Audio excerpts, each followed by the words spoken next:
Hoy miércoles 22 de noviembre de 2023 nos reunimos en esta sala virtual de la Fundación Excelencia, Liderazgo y Transformación,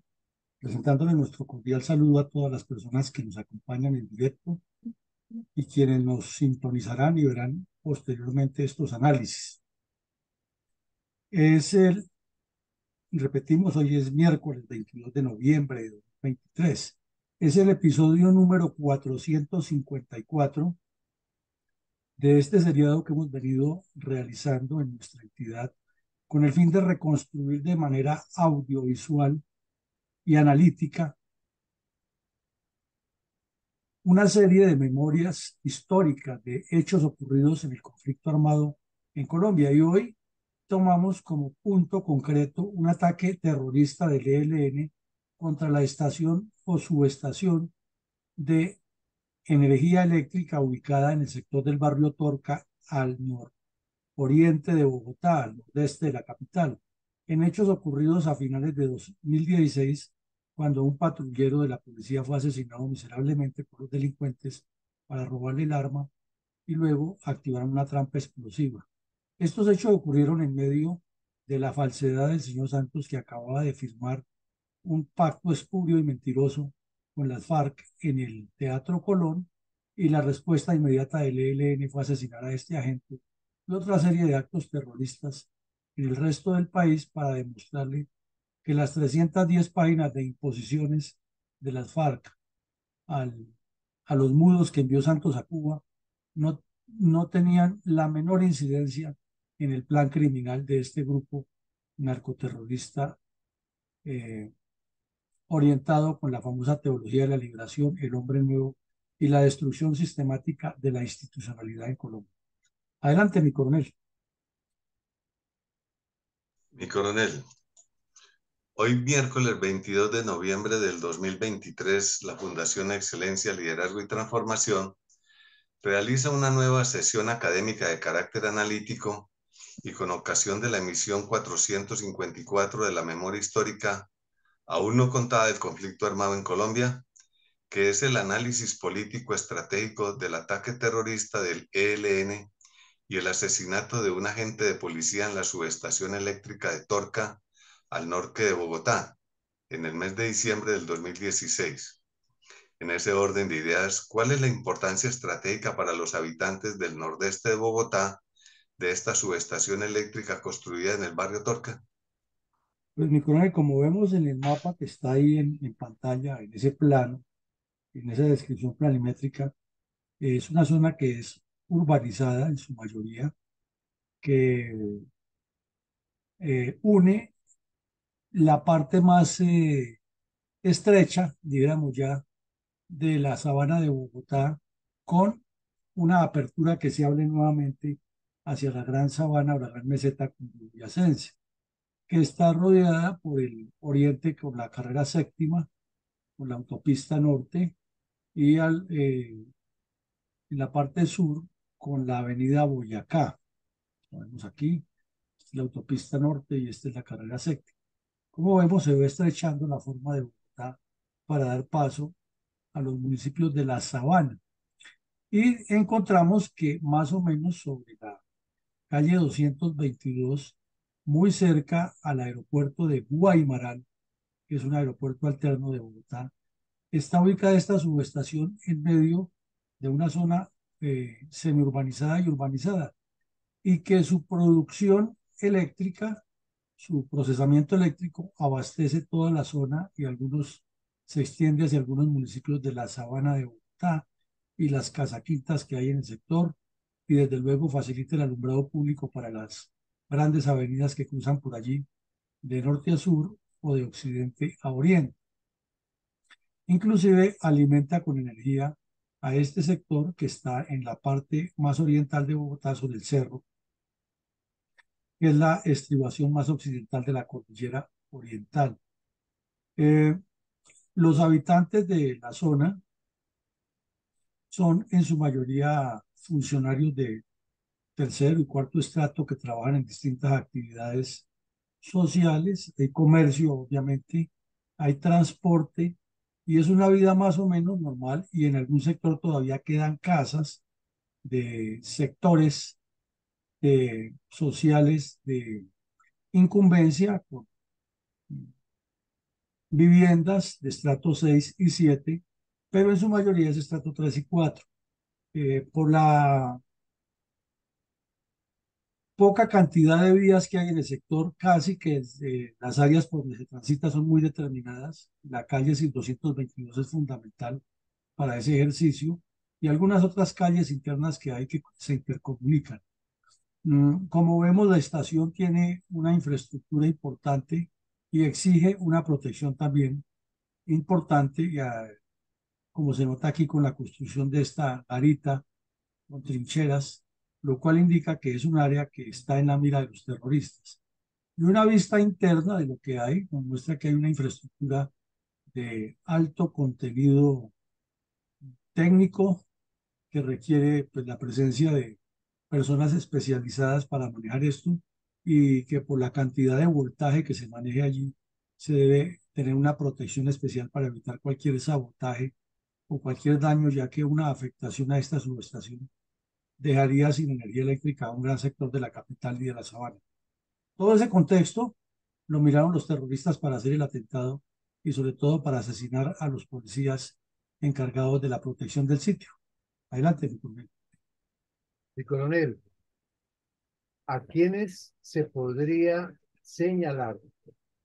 como los principales responsables del ataque terrorista del ELN y el asesinato de un agente de la policía en la subestación eléctrica de Torca, al norte de Bogotá, en diciembre de 2016? Mi coronel, en ese hecho, como usted lo menciona, ocurrió el asesinato de un policía, las heridas a otros 7 con una trampa explosiva y una sensación de inseguridad y desazón y de incertidumbre muy grande propia de las acciones terroristas.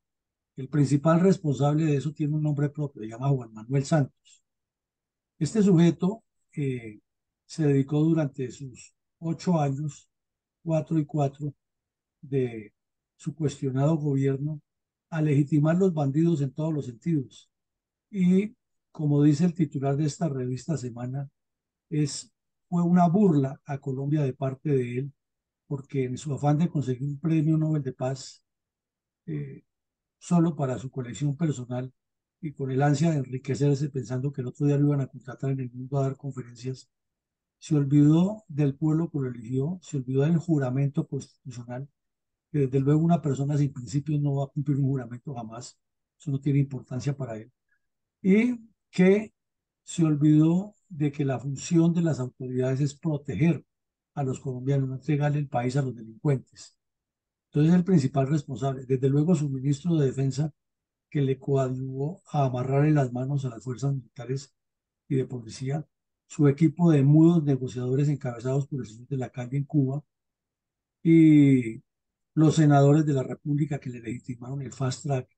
con el fin de aprovechar esa circunstancia para sacar ventajas políticas en elecciones venideras. Y por la parte de la ejecución, los terroristas encabezados por Nicolás Rodríguez Bautista, que tiene un prontuario extenso, interminable, de crímenes, ya que él era el que presidía a los cabecillas del COSE y era el que daba el visto bueno en ese momento para todo tipo de acciones criminales contra Colombia. Ahí están los responsables. Muchas gracias, mi coronel. Con el propósito de formarnos una idea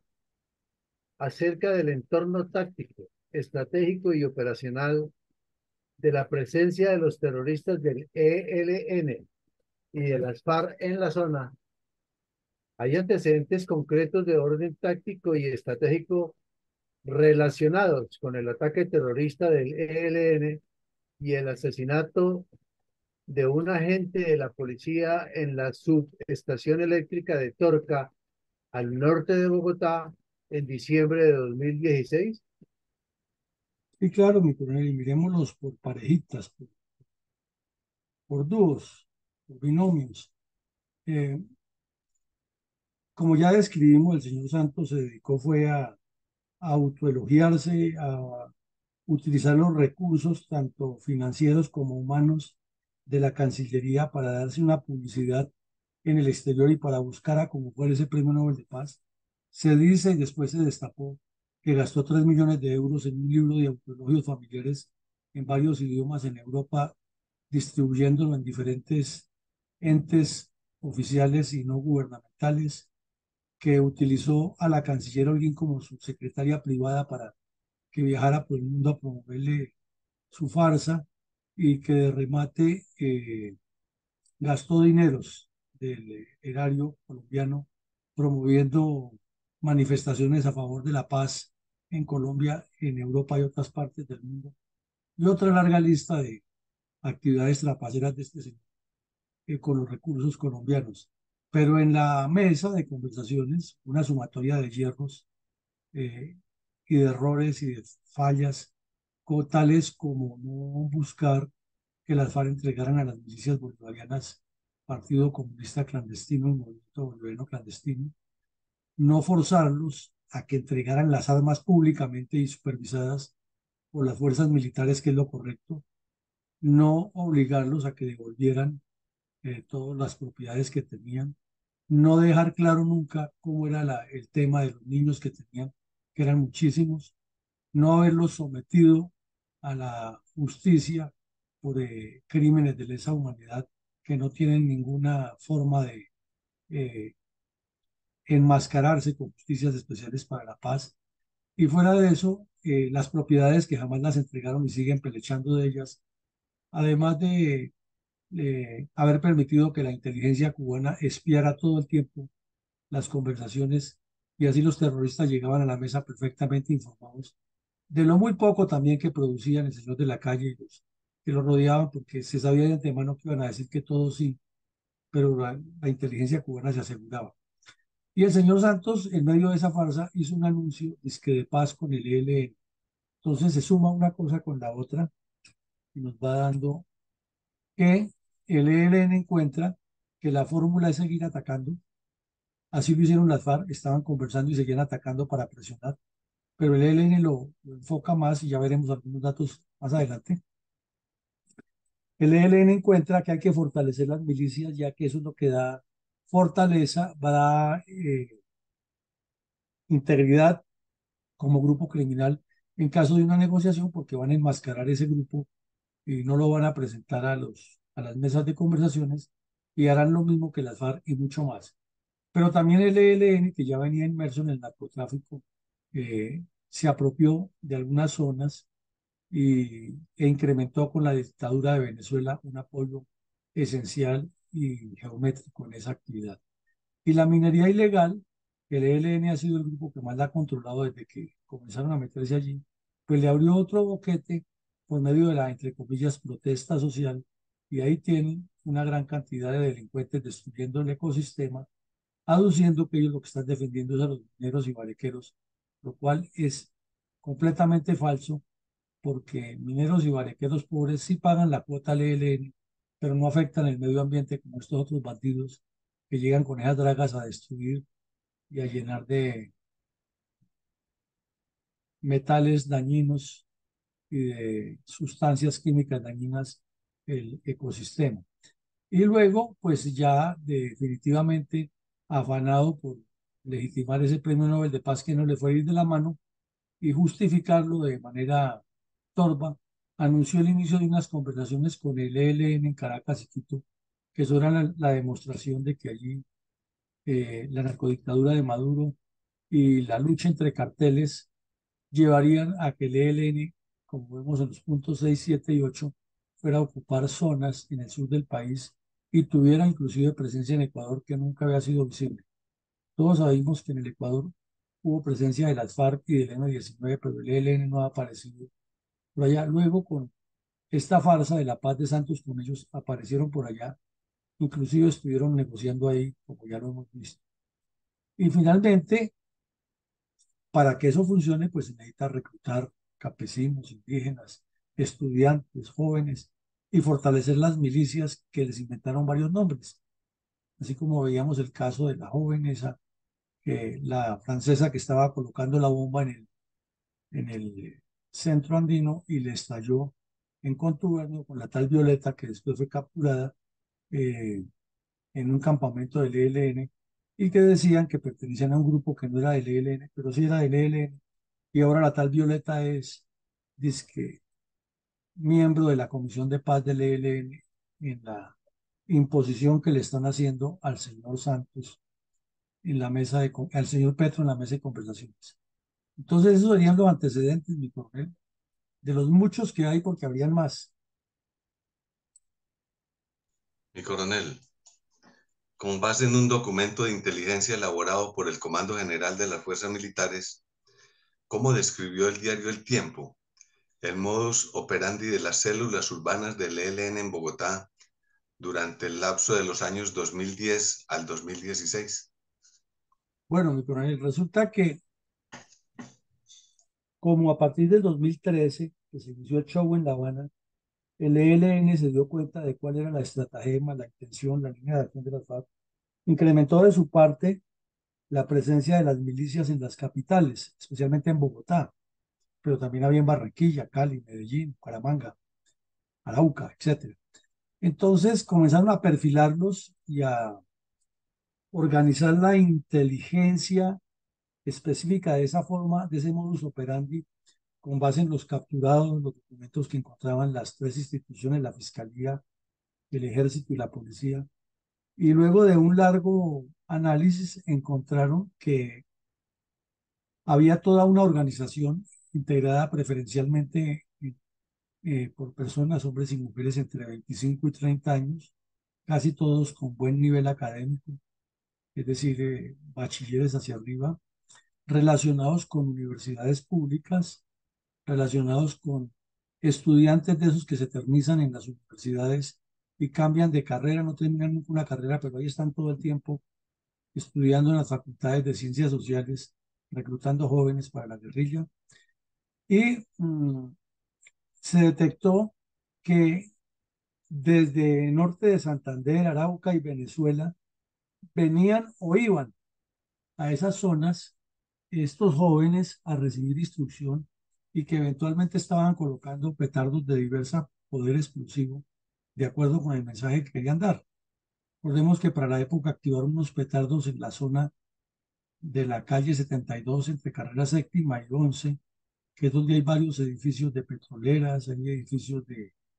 eh, bufet de abogados, de entidades financieras de segundo nivel, hay pues, empresas de alto movimiento económico, empresas de tecnología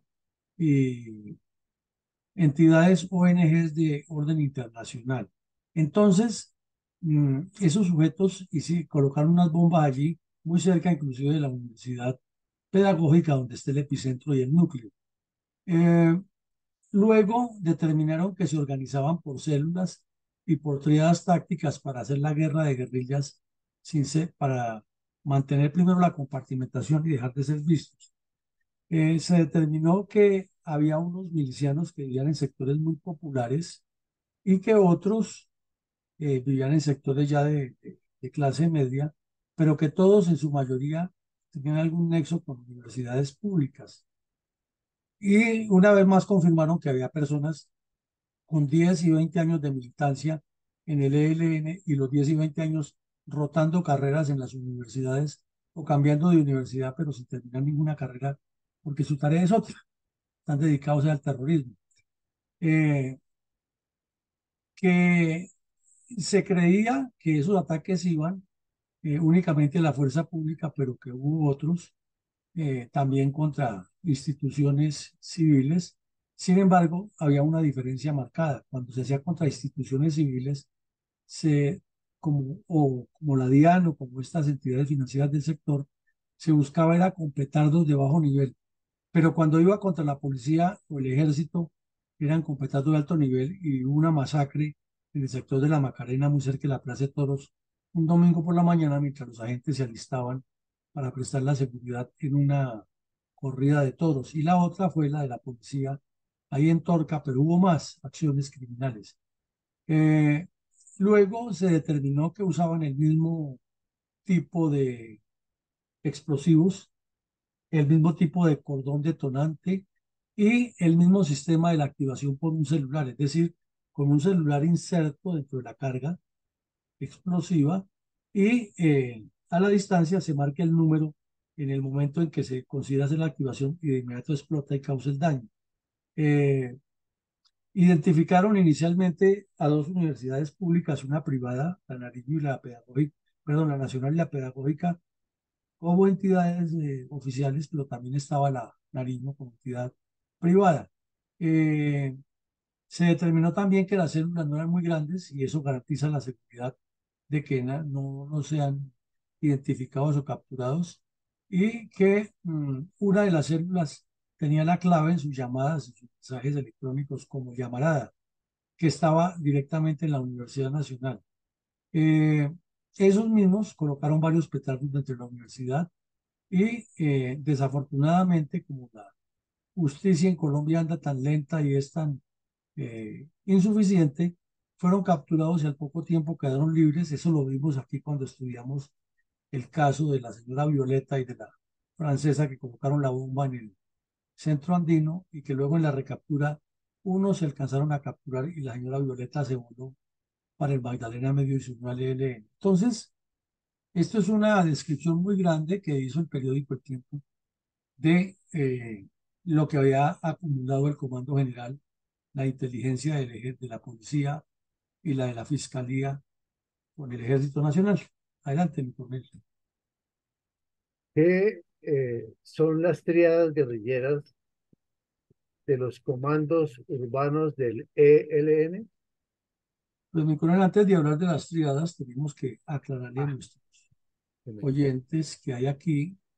una infografía que nos muestra el periódico o que salió en los medios de comunicación, en que demuestra que hubo unos ataques muy concretos contra diferentes entes. El 19 de enero, el 17, como decíamos, detonaron 1 kilo de ANFO en el centro de Bogotá, asesinando a un policía y dejando 29 heridos, de los cuales 23 eran policías. Era un camión de la policía que se dirigía hacia la Plaza de Toros esa mañana para tomar el dispositivo de seguridad en una corrida de toros que iba a haber en horas de la tarde. También el 28 de octubre, de diciembre mejor, pues hubo el asesinato y el ataque de Torca, que es el que vamos a analizar hoy. Y antes había habido otro eh, frente o contra un bus de la Armada Nacional que iba hacia el aeropuerto Guaymaral a transportarse para otro lugar. Y allí quedaron 21 infantes de Marina heridos, 21 miembros de la Armada Nacional. Mm, Se detectó que en ese sentido había una línea de ataques contra la fuerza pública, principalmente, que se hacían llamar Movimiento Revolucionario Popular. Eso lo vimos muy claro en el evento del Centro Andino con la francesa y la tal Violeta, y el objetivo era generar golpes de opinión para dar la sensación de que había una gran cantidad de guerrillas y de movimientos urbanos armados presionando a que viniera un acuerdo de paz con el ELN, pero que en apariencia no eran de los mismos, sino que era la juventud que estaba demostrando su descontento. Y a eso le sumaron que explotaron 16 artefactos explosivos en sedes bancarias, EPS y otras instituciones como la DIAN. Eran en apariencia bombas profetarias, pero le causaron heridas a 10 personas, uno de ellos de gravedad, ahí en el sector de la calle 72. Y también dice que el 12 de marzo, en el barrio Quiroga, detonaron otra carga explosiva al paso de una patrulla de la policía, causando 10 heridos, entre ellos 7 policías y 3 habitantes del sector. Entonces señala los sitios de la ciudad donde fueron colocadas las petardos y se nota que todo es al norte y al oriente, al nororiente de la capital de la República. Eh, Respecto a la pregunta que usted hace de las tríadas, pues la tríada son 3 personas, es una célula que tiene reglamento. Eso es importante tenerlo en cuenta. Los terroristas de las FARC y del ELN tienen reglamento para todo. Y hablamos del ELN, entonces ese reglamento le implica conspiratividad y clandestinidad y compartimentación, esas 3 cosas. Conspiratividad es que tiene que estar actuando permanentemente de acuerdo con un plan. Eh, la acción permanente de la clandestinidad implica que cada célula tiene un sector determinado y cumple unas funciones determinadas. Y la compartimentación consiste en que tanto la célula como cada uno de sus integrantes no conocen nada diferente a lo que les corresponde. Nadie debe saber más de lo que le corresponde. De suerte que si algún bandido de estos es capturado o encontrado con material o dado de baja y se le encuentran documentos, solamente comprometa en forma parcial a la célula a la que pertenece y no al resto de las células. Entonces trabajan de a tres eh, y en un sector, por ejemplo, en un centro educativo pueden establecerse hasta 10 de acuerdo con el reglamento. O sea que puede haber 30 milicianos de esos y que tienen unos compromisos de mantener la boca cerrada y el trabajo lo harán los de reclutamiento, lo harán los especialistas que son los que llevan tiempo allá y no tienen ningún hilo conductor directo con la cuadrilla que actúa, sino el reclutador va formando la célula, la va integrando, pero no hace que esa célula tenga contacto con otra en lo posible para que no sean capturados. Y con esos pequeños grupos ellos hicieron la idea o dieron la idea de que tenían un movimiento revolucionario popular. Años antes los han llamado los guardias rojos, los comandos del pueblo, y la tarea es formarlos en la conspiratividad, la clandestinidad y tenerlos siempre trabajando en la difusión ideológica del ELN, sin decir que pertenecen al ELN abiertamente, sino siempre en el contacto que ellos tengan con la población, con un perfil muy bajo, dar siempre la idea de que hay un descontento social, eh, el país necesita cambios, pero no declararse abiertamente del ELN para que nadie los denuncie. Y cuando hay que actuar, actúan y luego regresan como si nada hubiera ocurrido. Y por la época se capturaron, ya dijimos, a varios, pero la justicia los soltó, inclusive a la tal Violeta, y luego ya en los golpes posteriores que se hicieron, sí se desenmascaró todo la estructura y se determinó que no era ningún movimiento revolucionario popular, sino que eran las milicias del ELN. Entonces, eso en esencia son las triadas. Mi coronel, ¿cómo presentó la noticia la revista Semana cuando relacionó los 20 bombazos en Bogotá ejecutados durante 2 años correspondientes al lapso 2015-2016? Pues mi coronel, en esencia, la revista Semana resumió diciendo que fue por medio de granadas de mano, petardos, cargas explosivas y anuncios publicitarios en la capital. Y dice allí que hubo hechos que se hubieran podido evitar si se hubiera tenido más colaboración de la justicia, teniendo estos bandidos presos y no haberlos soltado, que la Policía Nacional y la inteligencia del ejército han entregado la información suficiente para capturarlos, pero el famoso cuento de la falta de pruebas, del debido proceso y no sé qué más cosas permitió que los bandidos estuvieran sueltos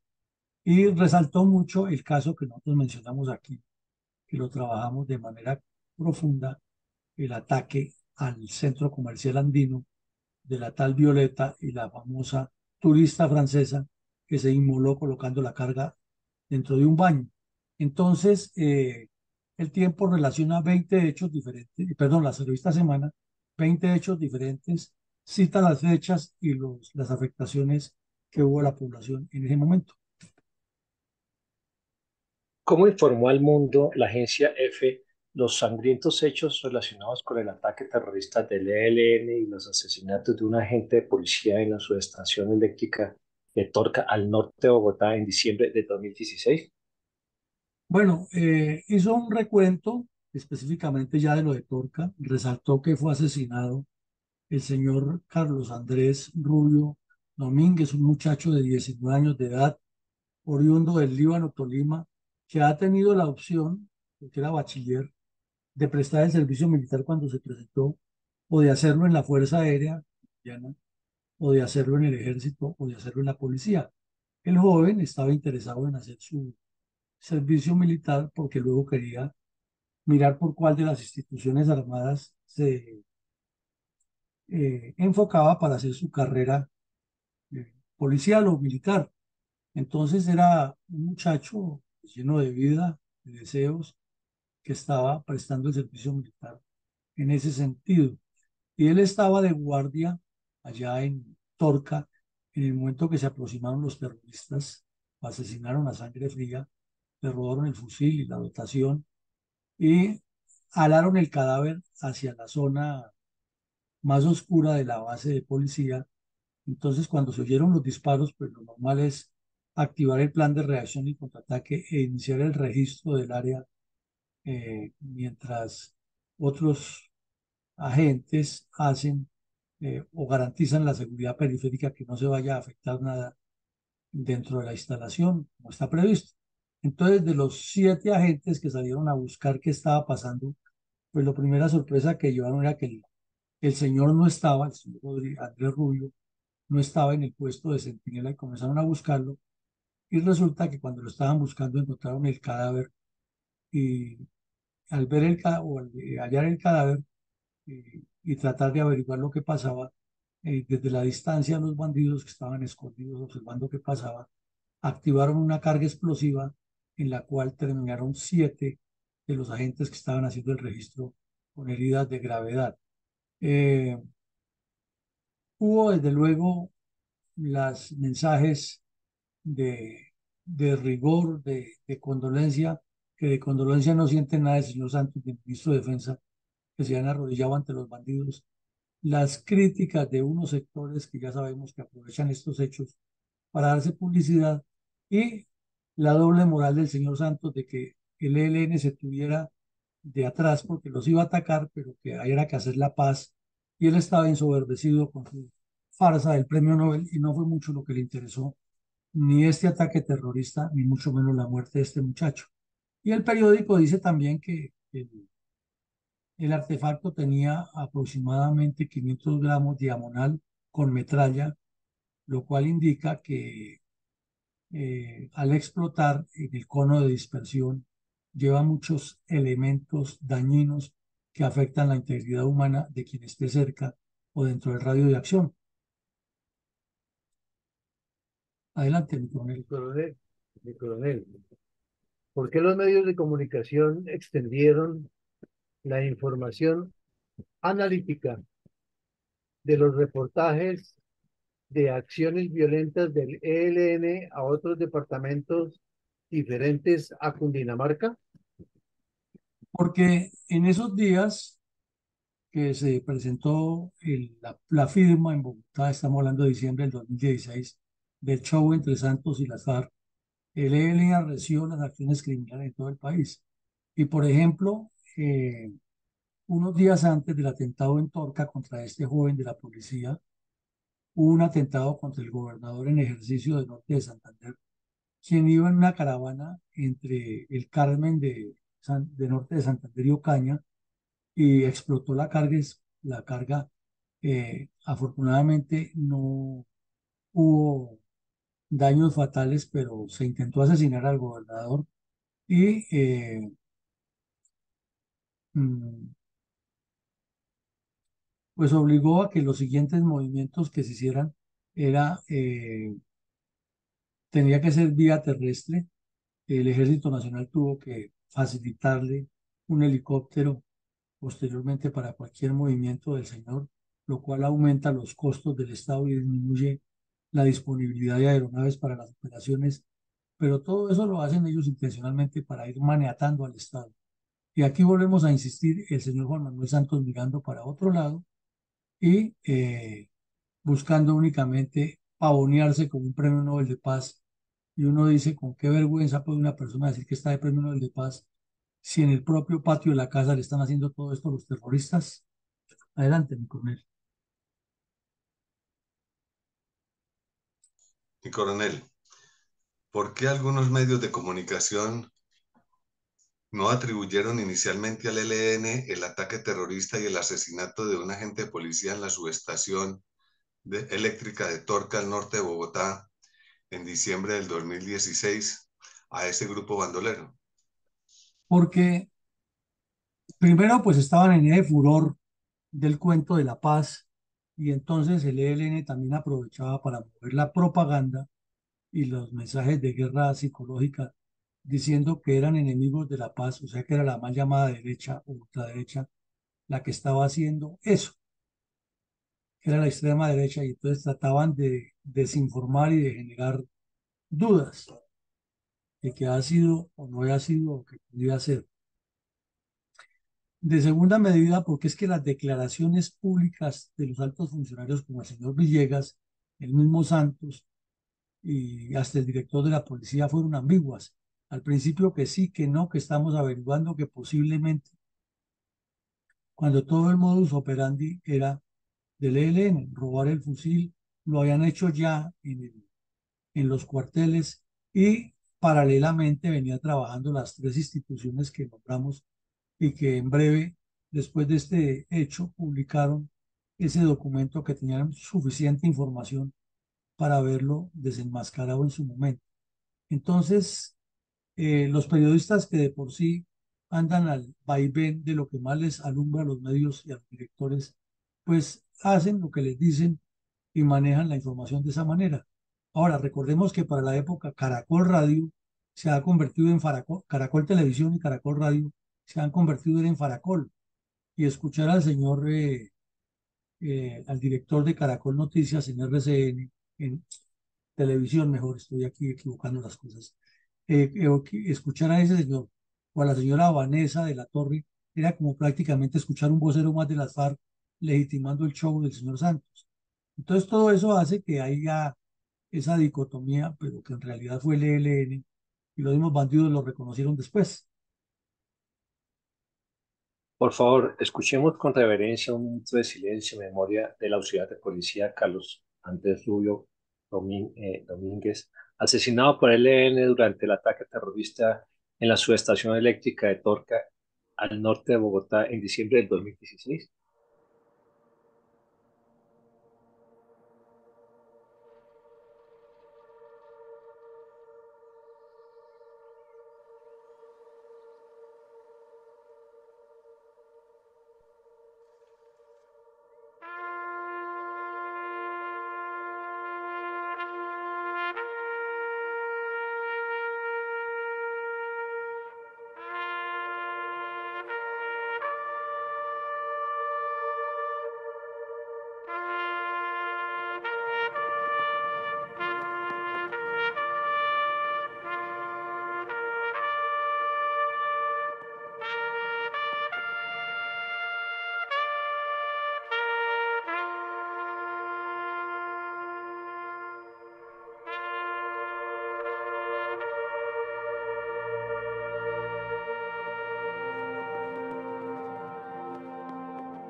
Sí, coronel.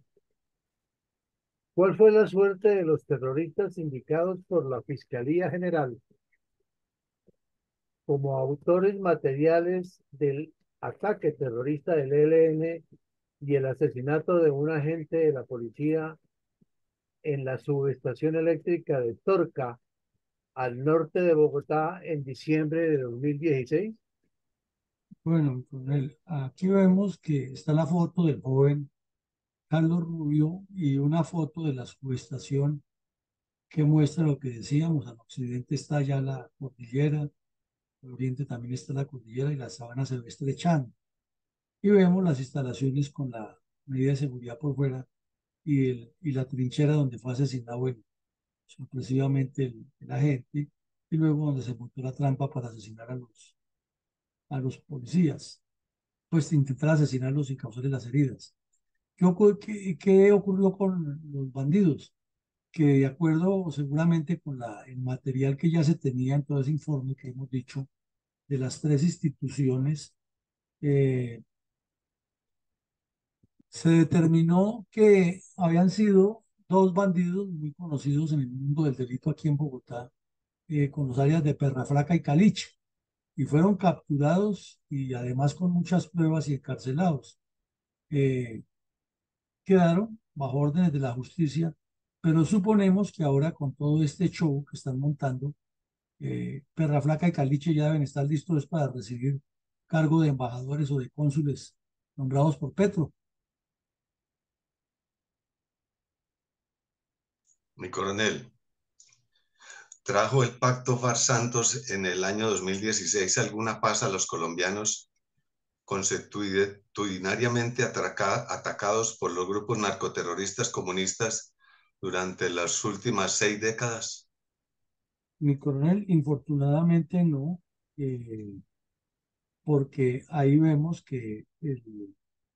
los hechos posteriores a la firma de ese show no le traen paz a nadie, que el ELN siguió creciendo, siguió afectando el país, que las células urbanas no han sido desarticuladas, que en las universidades siguen los mismos bandidos de siempre reclutando muchachos que han cometido otros hechos, tanto el ELN como la FARC, que la cercanía con el narcotráfico y con la dictadura de Maduro lo robustece y que el daño se sigue causando.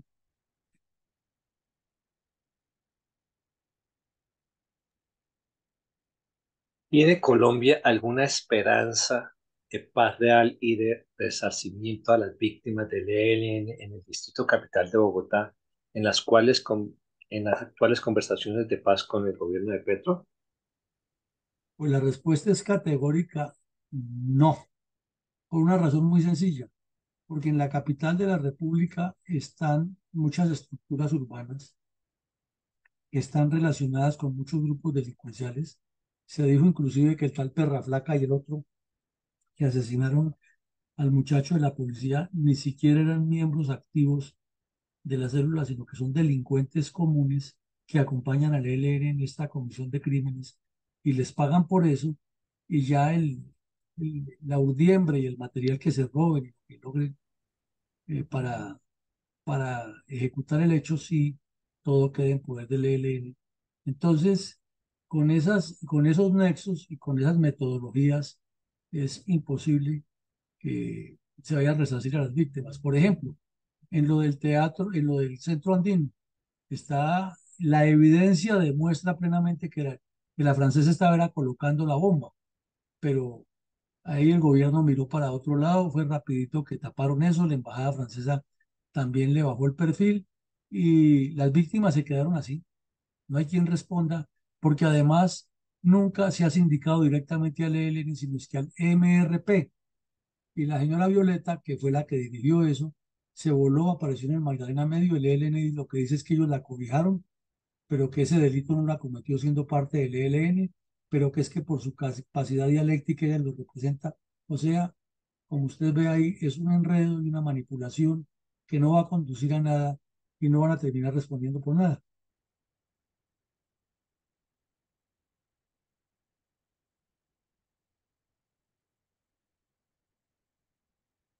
Adelante, mi coronel.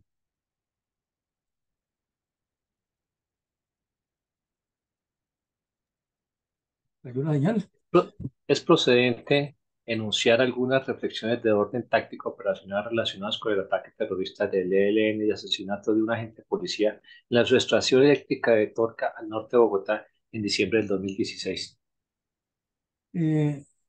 Sí, claro, hay muchas cosas que decir aquí. pero concentrémonos en algunas pocas. Miremos, por ejemplo, el rol del Plan Vuelo de Águila y las milicias populares del ELN y las características de estas cuadrillas, y vemos que para ellos las capitales tienen una importancia fundamental en el desarrollo de estas células urbanas por la logística, por la organización, por la conspiratividad, la clandestinidad y la compartimentación que se prestan más en la ciudad que en el campo, porque ellos tienen una posición impositiva para negociar y no de resolver el problema de la violencia que ellos mismos han creado, sino es creamos la violencia, generamos el caos, luego aparecemos como los salvadores y nos tienen que aceptar lo que nosotros decimos y no lo que nos dicen. Se nota que hay una estructura bien montada para seguir delinquiendo después de la firma del Pacto Farsantos, pero sobre unos esquemas de acción urbana y de protesta social combinada, y de esa manera entonces aparecen como nuevas organizaciones, como que es un sentimiento popular, como que es el pueblo el que quiere los cambios, y de remate el señor Petro les hace el juego con el cuento de que hay que salir a protestar porque es la movilización la que cambia el país. O sea, una y otra cosa suman y está favoreciendo a la izquierda en ese proyecto armado y desarmado de destruir el país. La dirigencia política, por otro lado, frente a esa realidad, mira para otro lado, no le entiende, no le importa, porque mientras haya un, una ganancia personal, individual o de grupito, está bien. Y vemos que así mismo ocurrió, haciendo un parangón, la política es igual de sucia en todas partes del mundo. Si ustedes miran el principal titular hoy de las noticias de los medios de comunicación de Estados Unidos, es que unas células secretas, entre comillas, que trabajaban con el señor Biden fueron las que lograron el acuerdo inicial de la liberación de los 50 rehenes. Entonces, cualquier lego en la materia saca la conclusión. Los dirigentes políticos, con tal de atornillarse en el poder, son capaces de traicionar los principios de cualquier sociedad y siempre aducen que están tomando medidas políticas y humanitarias. Y aquí nos pasa lo mismo en Colombia. Nuestra dirigencia política entiende muy poco de estos puntos anteriores, de cómo estructuran las guerrillas sus acciones, cuál es su metodología de negociar. No solo les importa a ellos,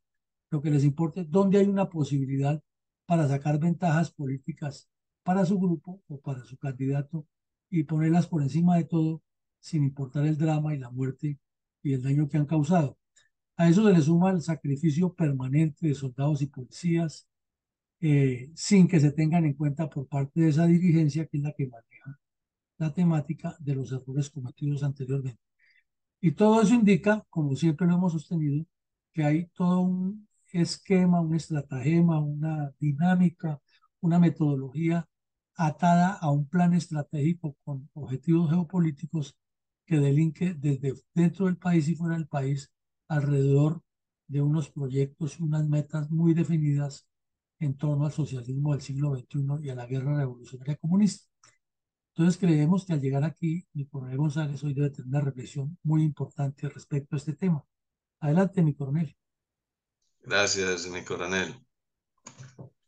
Pues haciendo un resumen de los últimos 3 programas de esta serie, encontramos que entre diciembre del 2016 y enero del 2018, el ELN asesinó a 5 policías en su plan terrorista de crear un sistema de gobierno basado en el crimen sistemático contra la población. Algo totalmente increíble en vista del intenso adoctrinamiento cristiano de ese grupo terrorista por parte de la religión católica. Tanto que incluso el sacerdote Manuel Pérez escaló en su jerarquía hasta llegar a ser cabecilla máximo de esa organización criminal.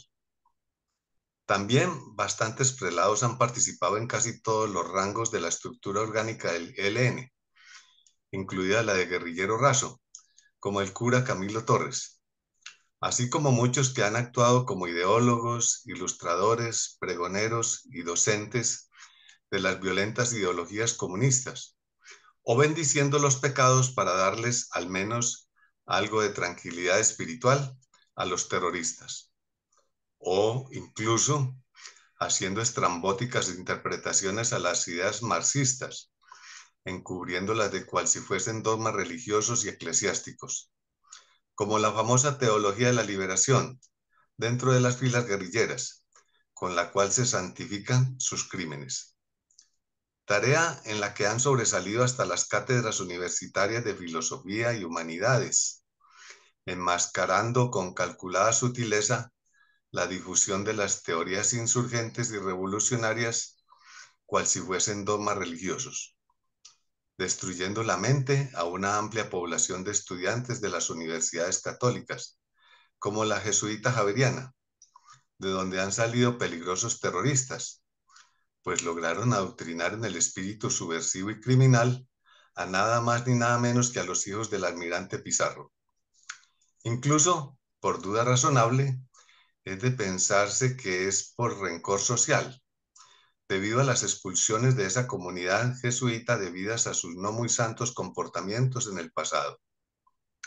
Muchos simpatizantes religiosos se han dedicado a gestionar y convencer la feligresía a dar ayudas materiales y económicas a las cuadrillas terroristas, como el ELN. Ayuda dada dentro de la espesa niebla del combate, que no les permite ver a sus feligreses si es una santa caridad cristiana o una limosna que termina en sangre de crímenes terroristas. Tareas dentro de las cuales han actuado las comunidades religiosas, abusando del secretismo de los privilegios concedidos por el gobierno, tales como los incluidos en los fueros religiosos convenidos en el concordato, pero que han sido empleados para sostener otro gobierno político terrenal con privilegio y cobertura celestial, como la de convertir a todos los claustros religiosos en embajadas con impunidad diplomática, de la cual también se abusa, y así bastantes otras ambiguas adaptaciones que, aunque es verdad que han sido base de muchos beneficios sociales, también se han usado para el respaldo terrorista como el del ELN, en especial en instituciones docentes sin supervisión estatal, como la que hemos mencionado, donde se argumenta el otro resbaloso concepto de la autonomía universitaria y sobre la libertad de cátedra, pero para formar mentalidades insurgentes. Y de esa forma, sumando el fuero religioso con el también peligroso criterio de la doctrina del libre pensamiento y la libertad religiosa, además, pero usados no solo para conquistar almas para el cielo, sino también para la revolución. Por tanto, de la docencia también se ha abusado usándola para la sublevación. Una sumatoria donde hasta lo malo tiene cabida, pues cuando fueros y libertades académicas se emplean de esa manera, solo conducen al caos y la anarquía humana y social, en especial si es para impedir el fundamental deber humano de preservar la ley y el orden. Solo de esta manera es como podemos entender que un grupo criminal como el ELN se dedique a asesinar policías, incitados por la mezcla de principios religiosos celestiales con ideologías políticas terrenales. Por supuesto, mejor camino para lograr la perfección absoluta y la utópica felicidad total, pero usando la violencia y el terrorismo, con los que se han construido muchos calvarios, pero de cruces hechas con fusiles. Solo habrá paz espiritual si estamos dispuestos a confesar toda la verdad material. Muchas gracias, mi coronel. Pues mi coronel, muchas gracias. De todo lo que usted dijo, que es absolutamente cierto, quiero eh, retomar un solo aspecto que usted lo tocó en dos o tres formas distintas dentro de su disertación, y es la construcción ideológica del delito y la metodología del delito. Porque estos bandidos lo que hacen es adiestrar a estos muchachos. Usted lo presenta de manera general y nosotros lo tocamos en lo particular con los delincuentes que llegan a las universidades y comienzan una carrera, no la terminan, se matriculan en otra, no la terminan, o la terminan y se gradúan y siguen estudiando el posgrado y el no sé qué, pero ellos no están interesados en fundamentarse para servirle al país desde esa óptica, de esa disciplina, sino es que mientras están ahí van echándole el ojo a jóvenes que llegan llenos de esperanza, llenos de vida, llenos de deseos de cambiar el país y los meten en la ideología marxista y los convierten en terroristas. Entonces, todo ese contenido que usted presenta, sacerdotes, de grupos clandestinos, lo que hace es dañarle la mente a gente buena, porque por lo general son jóvenes inteligentes con potencialidades para servirle al país, que les lavan el cerebro y los convierten de un día a otro en terroristas, en delincuentes, en asesinos, y frustran sus vidas porque ya de ahí para adelante puede que se retiren del delito más adelante, pero ya su vida quedó marcada por una mentalidad atroz de odio, de criminalidad, y eso no va a cambiar en el resto de su existencia. Es un daño terrible. Nos parece muy al lugar ese planteamiento que usted hace de la ideologización, de la mecánica del delito, de la inserción en el delito y de la acción delictiva. Pues bien, llegamos al final del ejercicio. Esta noche nos veremos con una interesante disertación del historiador Eduardo Patiño acerca de las razones por las cuales Panamá traicionó a Colombia y se separó o separó el istmo de nuestro territorio continental de manera teórica, creando una propia república y dándonos el espacio para que construyamos un canal que nos hace mucha falta, pero que por problemas internos de esa misma politiquería que no entiende lo que pasa no se ha podido realizar. Feliz día para todos y nos vemos en la próxima emisión y que Dios nos siga bendiciendo. Gracias y feliz día para todos. Un feliz día para todos.